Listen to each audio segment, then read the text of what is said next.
I'm StogieShane. Thanks for watching. Today I'm reviewing the Ernesto Perez Carrillo Core Natural.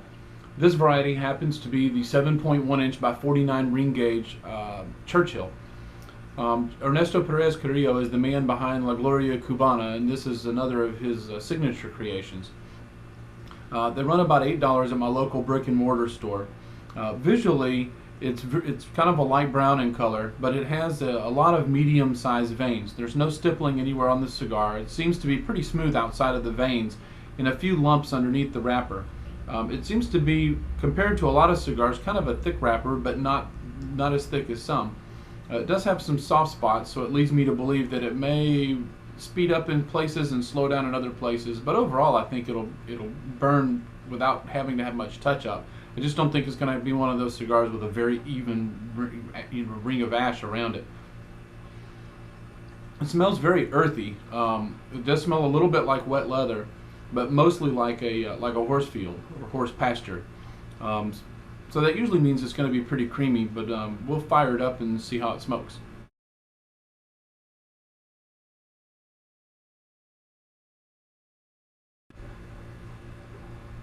The first inch of the Core Natural, I'll give you the two extremes.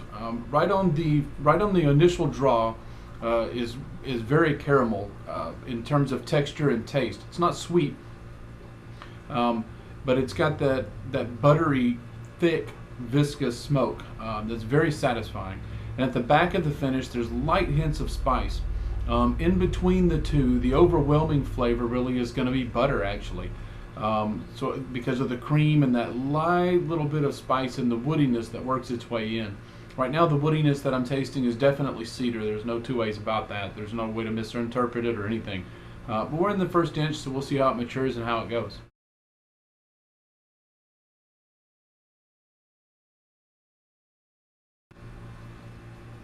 To describe the texture first on the first third of this thing, it's still very, very much like caramel. A buttery caramel. You can almost taste little hints of butter in the way that it kind of greases your mouth just a little bit. In terms of flavor, it still has some of that black pepper spice on the initial draw, but mainly at the end of the finish. If you wait around for it, it's almost like a little peppercorn all of a sudden you find on your tongue here and there. The overall flavor, though, is mostly a light nut, almost like chestnut. On cedar, so there's definitely a cedar wood note or overtone to it, but a little bit of a chestnut flavor as well.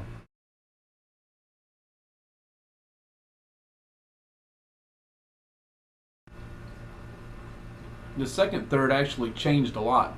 One would almost think it's a different cigar except for the heavy caramel and the heavy butter that's there. The cedar has kind of morphed itself more into an oak flavor. And what is new is that there's a new hint of coffee that's worked itself in. The black pepper has receded a little bit and become more of a white pepper taste. Interesting to wonder how the last third will finish, but we'll see in a few.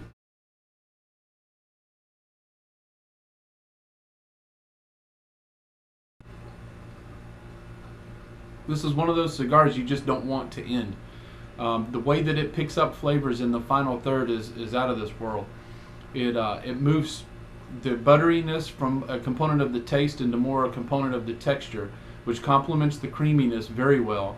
The slightly acidic but present cedar taste is gone and has been replaced with a more refined and creamy oak flavor.